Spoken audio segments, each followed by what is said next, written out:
Welcome to Blueprint Radio. I'm your host, Martin Williams. Here we help you create a blueprint for your life. So let's build. And welcome to Blueprint Radio. My name is Martin Williams. Don't forget to subscribe to the podcast. You may do so on Apple Podcasts, Spotify, YouTube, and SoundCloud. All the links to the podcast can be found at guidedexpressions.com/podcast with an S, or wherever you are listening to this podcast right now. So we have made it to day 3 of our journey through The Power of Decision, a landmark book on mindset written by Raymond Charles Barker. This book was written in 1968, or published, I should say, in 1968. And it's one of those books, as I've described on previous days, one of those books that I think every person should own and read and study. So I'm going to get into day 3, and this is going to be the last day that we spend in chapter 1.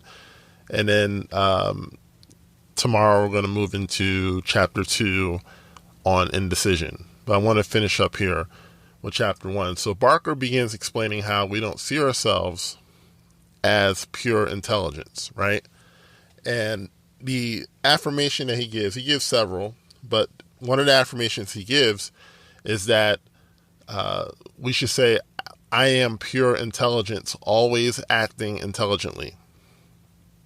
And I love that affirmation because it basically runs countercurrent to every belief that you are not good enough, that you are not smart enough, that you're not intelligent enough, that you are not able to overcome whatever problem, whatever situation you're facing at the moment. That basically blows that out of the water. That affirmation blows that out of the water.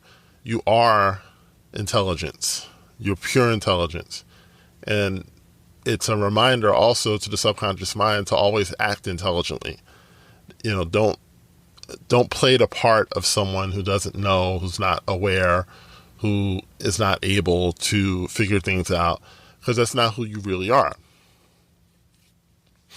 Now, he goes on and says that we identify ourselves as society identifies us. And that's largely by our race or color or ethnicity or our nationality, our education, our incomes, or our social standing, right? And that's not who we really are. We are, like I said, pure intelligence. We came from God, okay? An orange comes from an orange tree. An apple comes from an apple tree. If an apple, if you find an apple, you're not going to say, well, it must have come from an orange tree. That doesn't make sense. It came from an apple tree. And in the same way, we came from a God tree.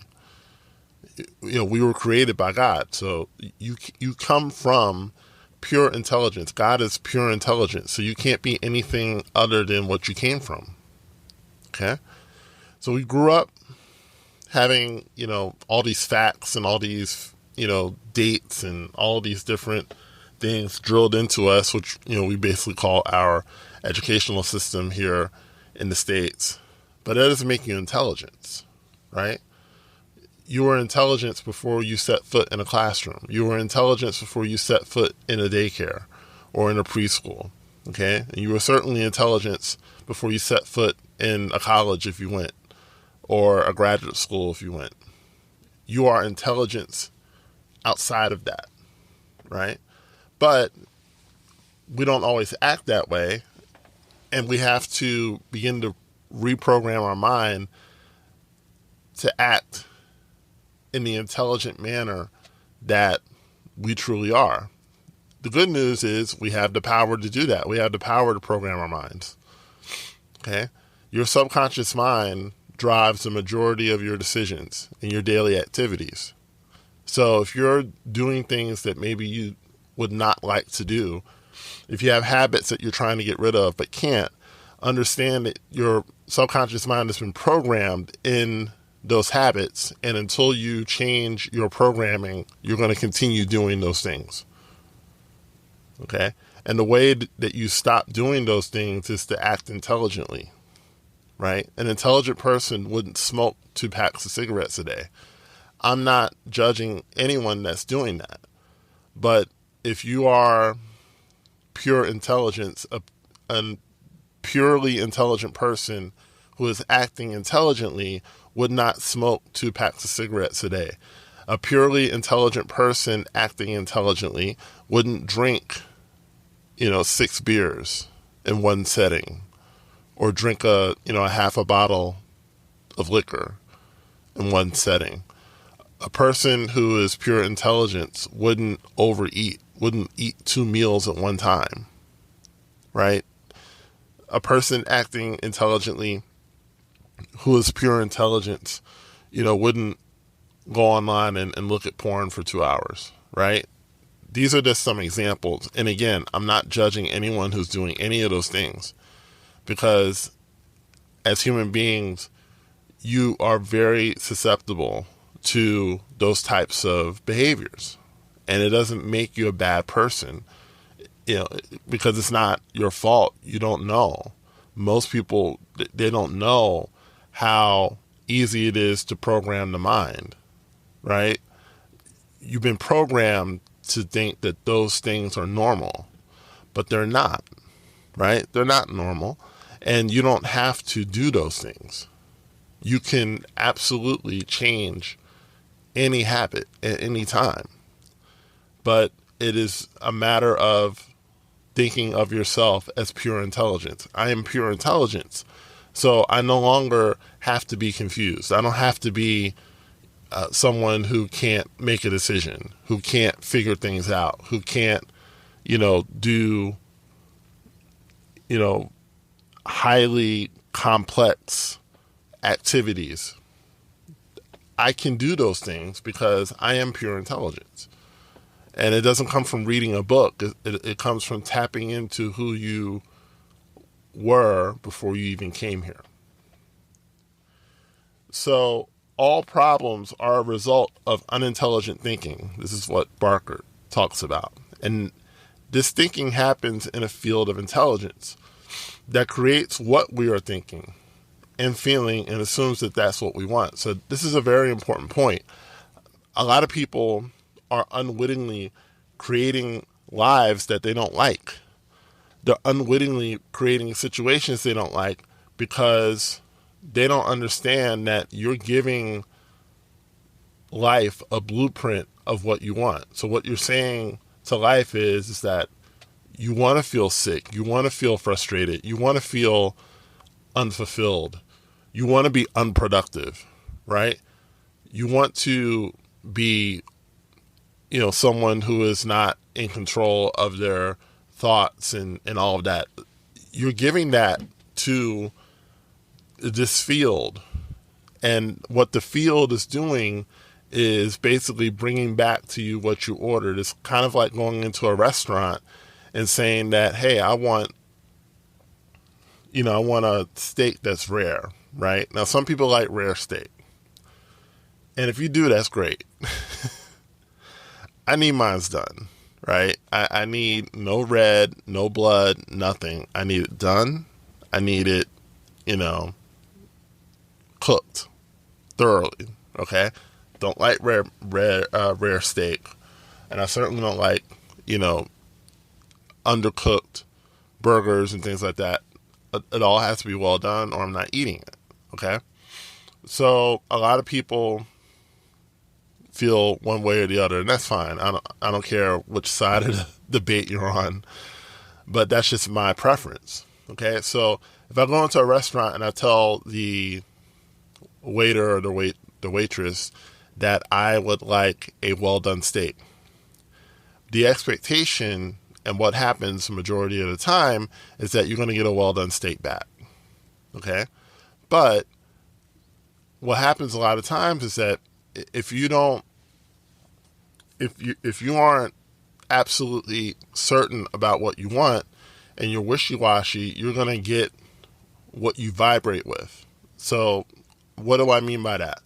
What I mean is that you might say, I want a well-done steak. I don't want a rare steak. I don't want an undercooked steak, right?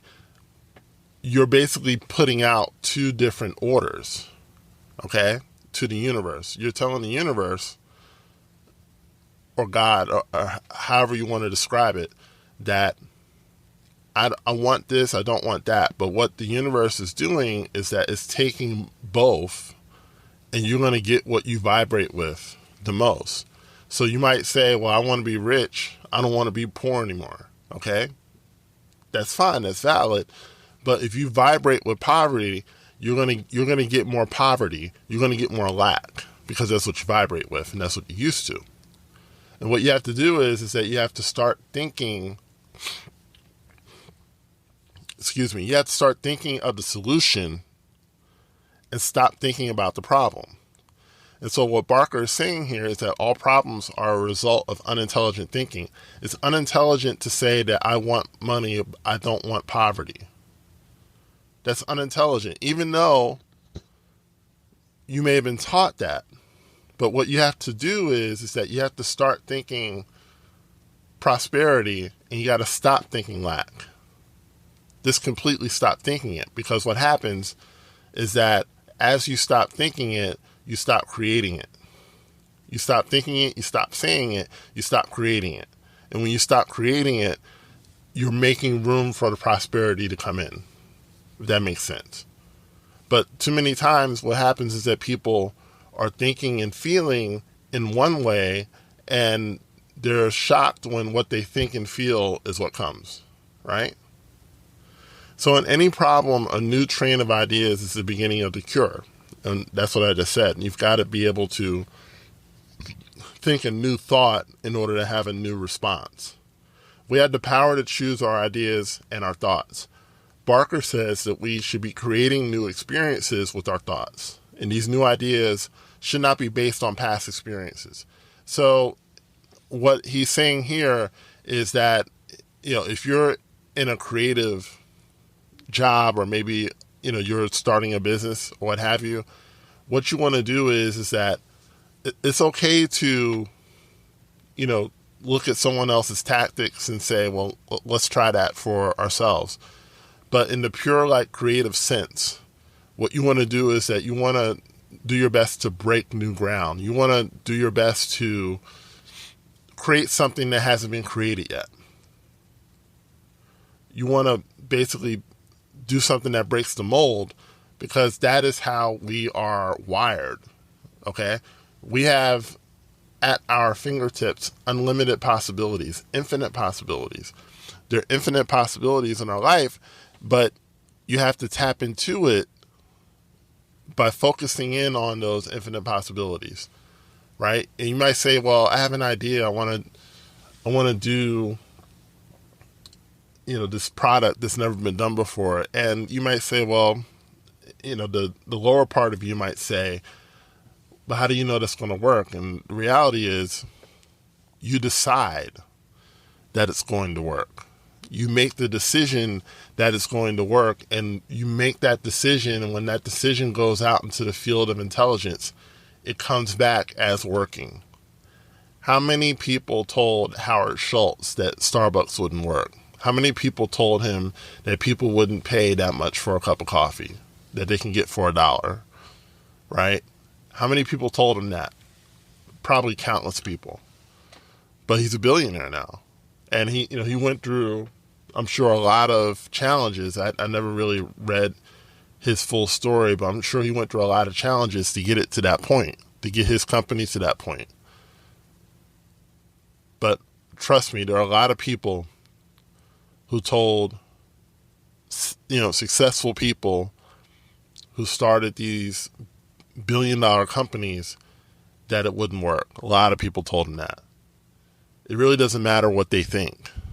You make the decision that it's going to work, and it will work. Now, I'm not saying you're not going to go through challenges. I'm not saying it's not going to be some ups and downs. And I'm not saying that you're not going to want to quit, because you probably are at some point.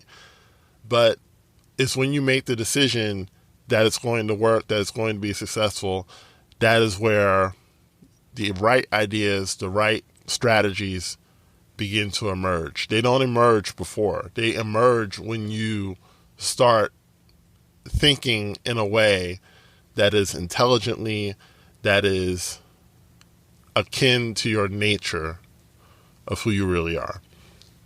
So I'm going to stop off here. Thank you so much for tuning in to the Power Decision Day 2, or Day 3 rather, sorry. Don't forget to like, comment, subscribe, and share. Tune in for Day 4, and we're going to start talking about indecision. And until then, I'll talk to you soon. Thanks for listening to Blueprint Radio.